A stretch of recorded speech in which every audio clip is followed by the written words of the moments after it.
Have you ever wondered how the heck you're supposed to lose weight or drop body fat while you're training for a triathlon? You train hard, you've put in the hours, you sweat bucket loads, and you think you eat well, but the scales barely budge and you end up feeling exhausted, hungry, and you're still not seeing the results that you want on the scales. This is one of the most common struggles I see in triathletes because the reality is losing body fat while you're training a lot is a delicate balance. Despite, doing 10, 15, 20 hours of training a week, you can't actually out-train a bad diet. If you get it wrong, you risk underfueling your training, smashing your immune system, which is not what we want because that puts us on the back seat when we have to take time off, and just leaving yourself feeling flat, fatigued, tired, and frustrated. In today's episode, I'm going to unpack exactly why fat loss feels so hard when you're training for a triathlon, the mistakes I see, and most importantly, how to do it properly without wrecking your performance, your health, or your sanity. And this is not about just slashing calories, cutting carbs, or riding the struggle street bus right throughout your training week. It's about fueling for the work required and being smart around when, how, and if you should even be trying to lose weight or drop body fat during certain phases of your season and your year. So let's dive in. Welcome to the Triathlon Nutrition Academy podcast, the secret weapon in your ears for triathletes who want to get fitter, faster, stronger, and healthier with evidence-based nutrition.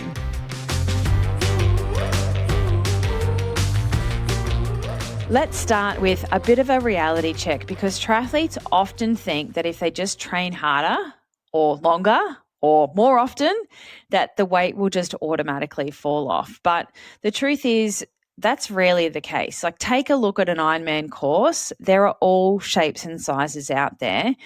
And to compete in a full distance event, you're going to need to do probably at least 10 hours of training a week. Some people often are training double that. So I see a lot of triathletes training really hard, training a lot of hours, potentially even underfueling and just feeling exhausted and still not seeing the body composition results that they're chasing. It's really easy to fall in the trap of thinking you can just out-train a bad diet and your body fat will change. But when you are training for triathlon, especially long course, the game changes. Your energy demands are through the roof. They're way higher than you probably give them credit for. You are burning a ton of calories. And yes, you also have to fuel to adapt and recover from that training to be able to turn up fresh for your next training session and the one after that and the one after that and the one after that. If you don't fuel properly, you're at risk of poor training quality, slow recovery, definitely a higher injury risk, and what's really common is that fall in a heap by the end of the big training week or training block. You're starting to question all of your life's choices and you can be so far in a hole, you just want your race to hurry up and be here so you can finally get this thing done already. And you're a nervous wreck that you haven't done enough training by the time you get to toe the start line. So while it might feel logical to cut calories and ramp up training and punish ourselves, what most triathletes don't realize is how quickly you can end up underfueled, overstressed, and further away from your goals by doing that. It is a very delicate balance and one that so many triathletes get wrong. So you are not alone if you're like tick, tick, and tick, Taryn. I am all those things. And it's not because you are lazy or you lack willpower. It's because the demands of triathlon training make fat loss far more complicated than just eat less, move more. So that's why in today's episode, I wanted to break down exactly why fat loss feels so hard during those heavy training blocks, because I see where people will go wrong all the time. And most importantly, some tips and strategies for how to do it properly without compromising your performance or your health. So let's unpack why losing body fat feels hard when you're deep in training and why your body sometimes fights against you every step of the way. So first up, You need to recognize that your energy needs are quite high. When you're training for a triathlon, especially in your big weeks, your body is burning a serious amount of fuel just to get through those sessions. But the challenge is you still need to eat to support that training and that workload so that you can recover well and back up to go again the next day. If you're constantly trying to lose weight, drive fat loss, and create too big a deficit all the time, you will feel it fast and you're going to feel fatigued, a feeling of heavy legs. You're going to potentially sleep poorly. You might hit the pillow fast and be snoring in 3 seconds flat, but your quality of sleep might potentially not be optimal. And mood swings. Oh, the mood swings. The euphoria post-training to like the post-afternoon grump slump. All of those things are signs that nutrition is not working for you. It's working against you. Secondly, your appetite can be all over the shop. Some athletes lose the appetite completely, and the more training you do and the bigger the volume and the harder it is, the worse it gets, while others just get insatiably hungry and starving all the time, and you never feel like you can fill a hole. You eat and you're still not quite satisfied. And that's when the snack monster often creeps in with not great choices to try and give you a pick-me-up and all those simple fast-acting sugars to help alleviate the hole you've put yourself in. It's easy to get stuck in that cycle of under-eating during the day or around training and then overcompensating later in the day, particularly the afternoon window after you've opened the floodgates for lunch.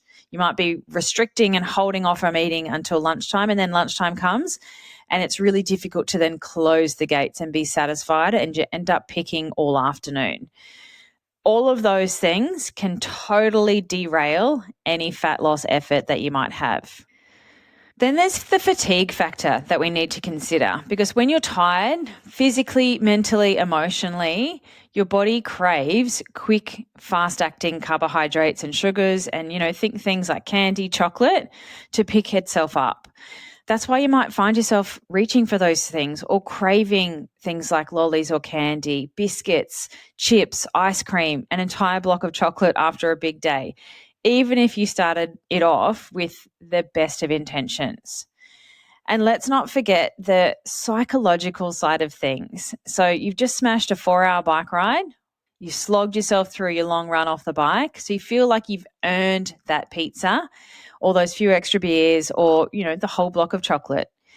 Look, I'm all for enjoying all those beautiful foods that you love. I'm not that kind of dietitian. I think everything in balance, right? But being much more strategic around how we choose to consume those foods rather than binge eating them or feeling like you can treat yourself or you've earned it is not the kind of behavior we want to link with those types of foods. And if that's becoming a daily or a weekly pattern for you, those earned treats, I hate that word, can really quickly add up and sabotage all of your fat loss goals, even without you realizing. And you can undo that even on your longest, hardest training day, or undo your hard work of Monday to Friday in 2 days on the weekend that are much more loose or ad libitum and a bit more free for all. And finally, don't underestimate stress and sleep. So heavy training loads can really mess with your sleep quality and actually drive cortisol. Exercise is a stress, right? And often as triathletes, we do a lot of stress-induced exercise. It's how we get fitter and faster. But when cortisol is high, it's really hard or harder for your body to prioritize fat loss when it's in that fight or flight response all the time. Your body's just in survival mode and it's not in a relaxed, let's shed some of that body fat mode. So all of those factors laid in with your appetite, how many calories you're burning, you're potentially not doing a great job of eating around training and it's sending out all of your hunger hormones later in the day. All of those factors can make fat loss feel way harder than it should be. If you don't approach it strategically, you can end up just stuck in this frustrating cycle of training more, eating less, but getting nowhere. That's why you can't follow a generic calorie deficit, fat loss approach, slash calories like your work colleagues that sit on their butt all day might be doing and having success. Triathletes need a much smarter approach, one that respects both your training load and your goals. So some key things to consider before you even try to lose some weight. And by weight, I mean body fat. We don't want to lose our muscle mass. Before we dive into how to actually lose body fat, I want to hit pause and get you to ask yourself a couple of really important questions, because not every triathlete should be chasing fat loss, or at least not right now, maybe sometime in the future. So firstly, what is actually your why? Is your goal to perform better, feel better, or is it purely aesthetic? So you look sexy in your tri-suit. I get it. They're quite revealing. Is it purely about looks? Like, be honest with yourself. And that's totally okay if it is, but I want you to actually understand why this is a thing or a goal for you. It's important to recognize why chasing some body fat loss purely for aesthetic reasons can sometimes go completely against what your body needs to perform to the best of its ability. Secondly, be realistic about the timing that you do it, because we shouldn't be constantly trying to lose weight, which I know so many people do, always perpetually on this never-ending fat loss circuit. The best time to focus on fat loss is not during your heaviest training blocks, which is when most people want to do it. It's during the off season or lower volume phases when your training load is maybe lighter. You can more safely create a small deficit without absolutely tanking your sessions or affecting your recovery. So trying to cut hard when you're deep in Ironman training is a recipe for disaster. It's going to lead to poor training quality, injuries and hormonal shifts, a suppressed immune function, and probably burnout. And ironically, it can actually stall fat loss altogether if you put yourself in that state. Third, always put your health first, okay? This is your temple. This is your high performance machine. Low energy availability in our population as a sport is very real, and it's a huge problem in triathletes when we do a lot of exercise. If you're underfueling for extended periods of time, knowingly or unknowingly, you risk long-term damage to your metabolism, your bone health, your hormone balance, and your immune system, and it is just not worth it. So before you jump into any fat loss phase, you need to ask yourself, is now the right time based on where you're at in your training? Is my primary focus performance or fat loss? Am I in a place where I can create these small, sustainable changes to potentially put myself into a tiny deficit without compromising my health or my training quality? If the answer to any of those is no, then just hold off. It's okay. There's a smarter and safer time to focus on body composition change, and that time is not during every key training block or every time that you have a race on the cards. Which brings me to then, how do you actually do it the right way without compromising performance? So we understand some of the reasons why it can be so hard to drive fat loss when we're training a lot. Our body is kind of fighting against us to do that. But how do you actually do it without sabotaging your performance and your health? Because this is where it gets tricky, and honestly, where most athletes get it wrong. This is not about drastically slashing calories, cutting carbs, skipping meals, punishing yourself and feeling like your throat is cut. In fact, those approaches are some of the fastest ways to absolutely wreck yourself and your results.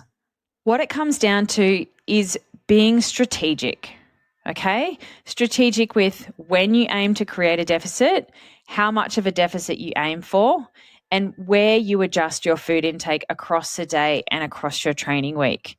And most importantly, making sure you're still fueling the work required on key training days, and that's not really negotiable, ever.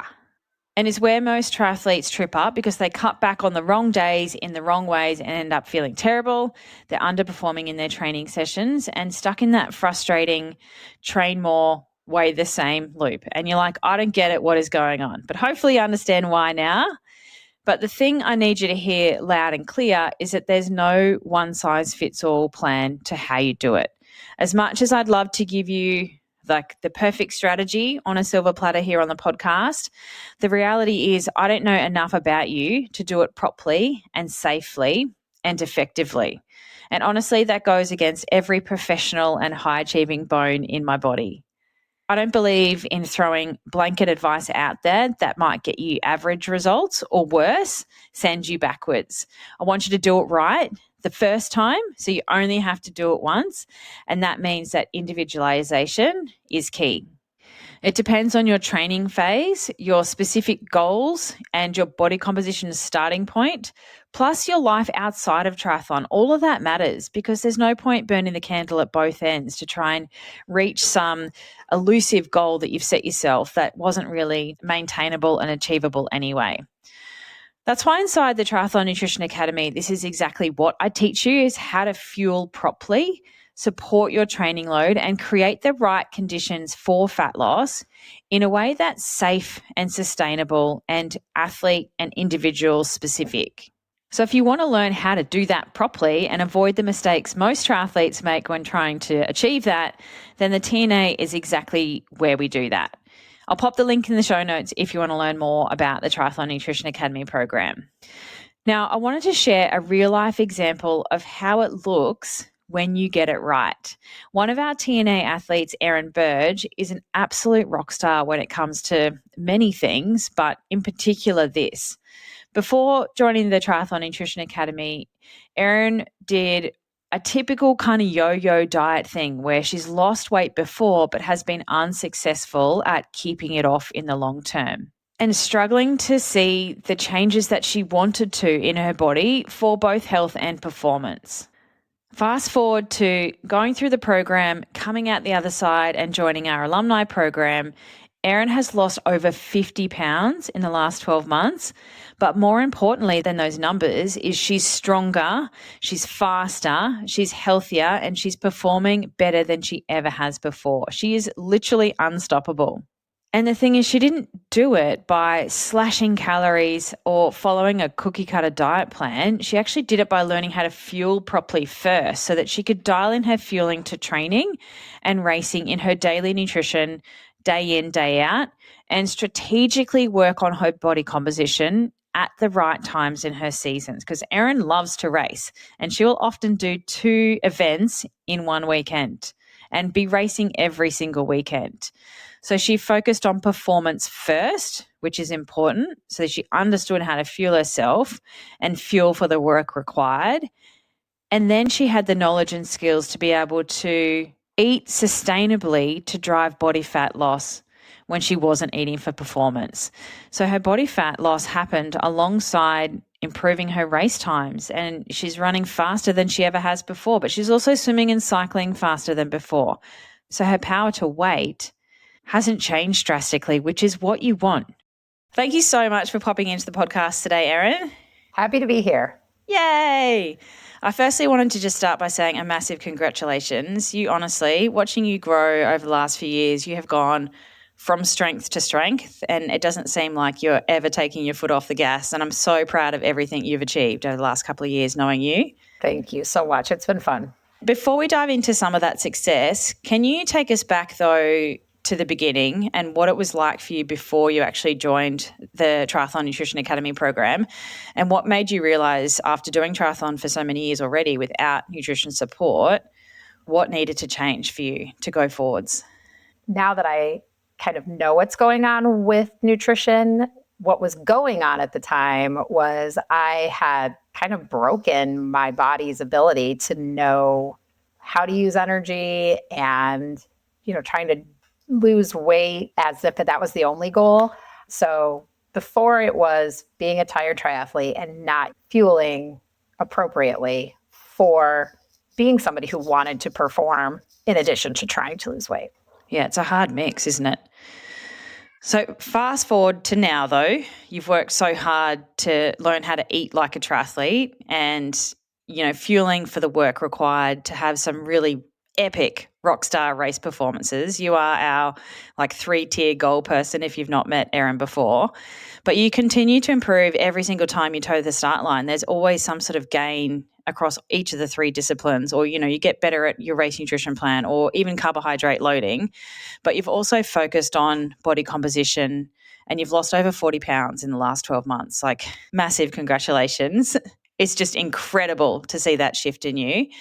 Without giving away what we do inside the Triathlon Nutrition Academy program, what were some of the key things that you started to do differently that helped you lose body fat and also improve your performance? I mean, transparency, I've been in the program for 2.5 years. So it's, first of all, patience is part of it. Because, like I said, in hindsight, I do think I kind of broke my body's ability to know when to eat, when not to eat. And so starting the program and doing the things that you teach us to do at first was truly all about performance. I had kind of given up on losing weight and had felt too tired and felt lousy. I didn't want to feel lousy anymore. So for the first 2 years, it was literally all about fueling for performance. And as I started to fuel for performance, my body started learning how to use the fuel that I was giving it. And I also started to remember what feeling full felt like and feeling thirsty felt like, and things that I kind of had forgotten in the yo-yoing of dieting I've done my whole life.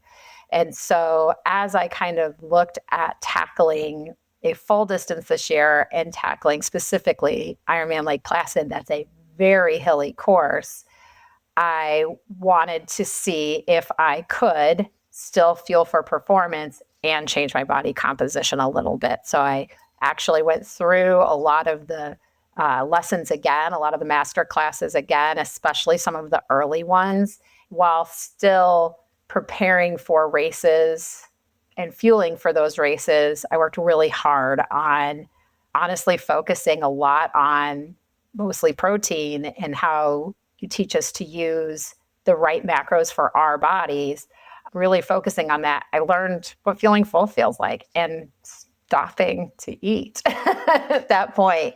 And counting is not something I am excited about doing. I know that when there's a means to an end, I will count. But this time around, I didn't count calories at all, ever in the whole year.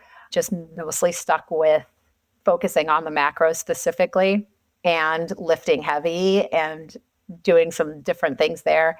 And if you've heard me on any of Taryn's other podcasts, I race a lot. I actually took like 5 months off of racing. That's a lot for me. Yeah. Did you survive? I did. I mean, I was jonesing. When season came, I was ready. But that allowed me to do some different periodization that I've been able to do in the first 2 years when I was literally racing every single weekend, or at least once a month all year round. So yeah, taking a step back and really focusing on the lessons that you taught us and reteaching my body how to listen to when you're full and when you're thirsty and those kind of things to do what you need to do. Yeah, not only have you lost a significant amount of weight or body fat, you've been able to keep it off in that time frame too. And just wanted to highlight that this is a long game plan. It's not a 8-week thing. It's taken Erin, 12 months of really trying to focus on that, put it more at the front of mind, but still keeping pace with what you need to eat as a triathlete. Yeah, I think probably the difference this time, because like I said, I've yo-yoed many times in my life. The difference this time is my bike power didn't go down. As a matter of fact, I'm still increasing on my FTPs every time. Yeah, so before when I would lose weight, I would get weaker because I was doing it by, not eating essentially. So eating right and keeping performance still top of mind has allowed me to do it while still staying strong. So you've driven a whole heap of body fat loss while maintaining, if not improving, performance. And you're also crowned the USA Masters Female Aquabike Athlete of the Year. Like, you just have had an amazing time over the last couple of years. Knowing what you know now, though, what impact has fueling had on that performance and I guess your confidence as a triathlete? Yeah, I mean, well, it's given me the confidence to take on these races that I probably wouldn't have, like Lake Placid. I had actually sworn I'd never do another full. And here I am, not only going after this full, but hoping that it gives me the opportunity to do Kona, which would be yet another full. Just knowing that now that I know how to take care of my body correctly, I'll finish, and I will finish way faster than I did when I did it 10 years ago. And probably come out of the back of it stronger as well, ready to go again if you have to. Hope so, because I have another really long race 2 weeks after it. Oh my gosh. So if you don't know Erin's the type of athlete that races like literally every weekend. If there is a race on, she's doing it. And if there's the ability to do multiple things in the same weekend, she will also take that up. She'll race Saturday and Sunday for weeks in a row. Yes. I don't know anybody that races as much as you. I do have one friend that beats me, but we are tracking towards our 100th race, and I think he's only going to beat me by like 3 races. So this year should be 100 races, though. Oh, wow. That's amazing. Well, thank you so much for sharing your story, Erin. I really wanted to highlight that for listeners because it is possible, but you have to be smart about the way you do it. And the difference when you approach weight loss or fat loss in the right way with a structured plan and the right education and individualized support, like the world is your oyster and there's no ceiling to what you can achieve if you're more strategic about it rather than just trying to punish yourself and starve yourself and then hope for the best. So it's not about suffering through hunger or eating less all the time. It's actually about fueling smarter, and Erin's a really good example of how to do that. And if she can do it, so can you with the right guidance and the right strategy. Yes, the right education is key. Most people drive fat loss at the loss of also lean tissue or lean muscle mass. That's the difference between when you approach fat loss the right way with a structured plan and some strategy behind it and some education, along with individualized support and regular accountability. It's not about suffering through hunger or eating less all the time or constantly trying to hold back. It's actually about fueling smarter. And if Erin can do that, I know that you can too with the right guidance and strategy behind you. So let's wrap up what we've covered in this episode. And I wanted to give you a bit of a summary of everything that I've learnt over the last 2 decades working with triathletes on exactly this.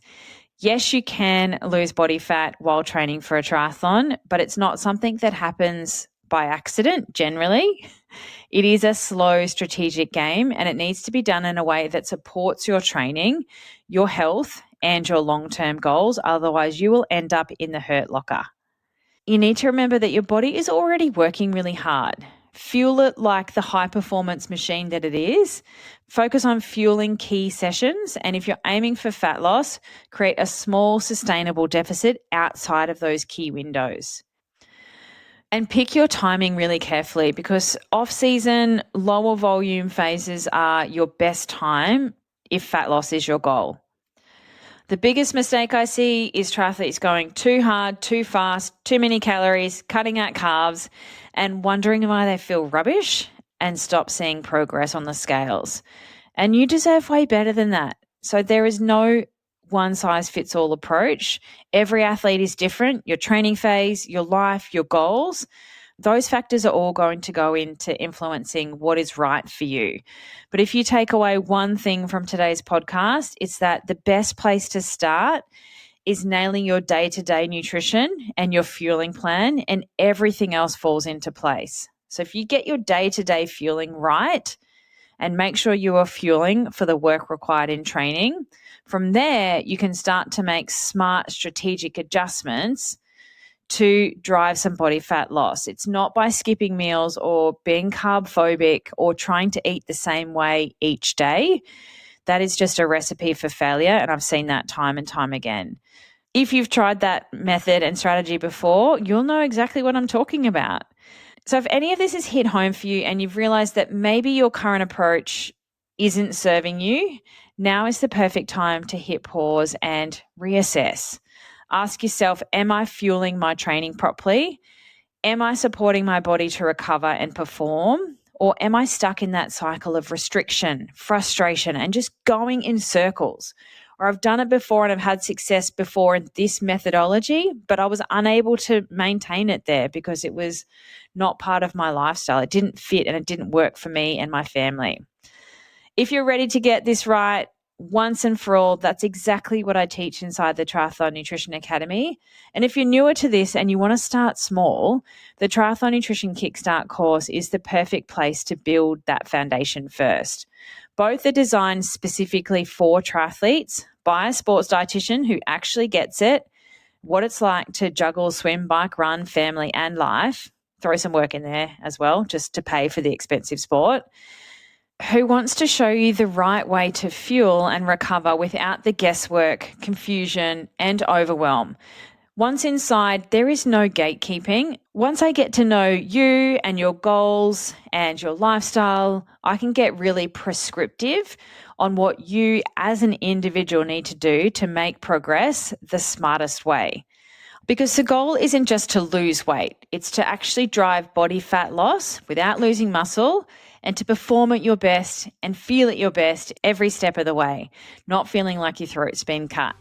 I'll pop the link in the show notes for both of those resources if you want to check them out. Come and join me and let's get your nutrition working for you, not against you.